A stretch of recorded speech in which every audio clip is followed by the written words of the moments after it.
दोस्तों, विजया एकादशी की हार्दिक शुभकामनाएं। विजया एकादशी राजाओं को विजय प्रदान करने वाली है।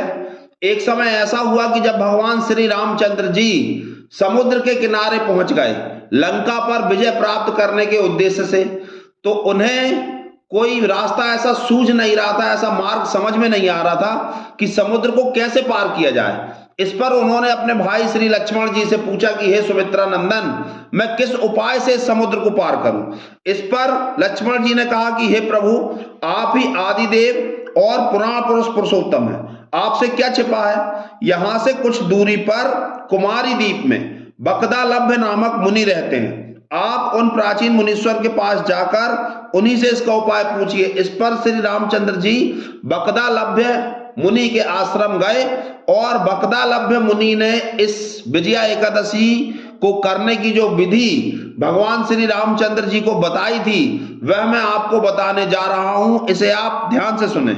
दशमी के दिन सोने, चांदी, तांबे अथवा मिट्टी का एक कलश स्थापित कर उस कलश को जल से भरकर उसमें पल्लव डाल दें। उसके ऊपर भगवान नारायण के विग्रह की स्थापना करें। कथा तो स्वर्ण में विग्रह की स्थापना करने की बात कहती है, किंतु जैसा विग्रह आप रख सकें, विग्रह अर्थात प्रतिमा, यदि आप सोने चांदी की प्रतिमा नहीं रख पाते, तांबे की प्रतिमा नहीं रख पाते, तो आप मिट्टी की प्रतिमा भी रख सकते हैं। फिर एकादशी के दिन प्रातःकाल स्नान करें, कलश को पुनः स्थापित करें, माला, चंदन, सुपारी तथा नारियल आदि के द्वारा विशेष रूप से उसका पूजन करें।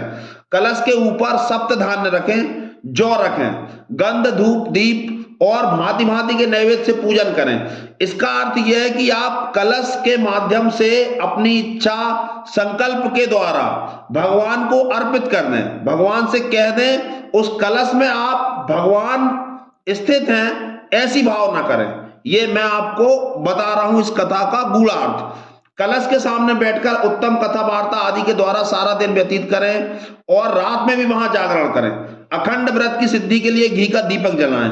फिर द्वादशी के दिन सूर्योदय होने पर उस कलश को किसी जलाशय के समीप, नदी, झरने या पोखर के तट पर स्थापित करें और उसकी विधिवत पूजा करके देव प्रतिमा सहित उस कलश को वेद वेत्ता ब्राह्मण को दान कर दें। कलश के साथ और भी बड़े बड़े दान, जो भी आपकी शक्ति है, यथाशक्ति अनुसार जो भी आप दान देते हैं वह अवश्य करना चाहिए।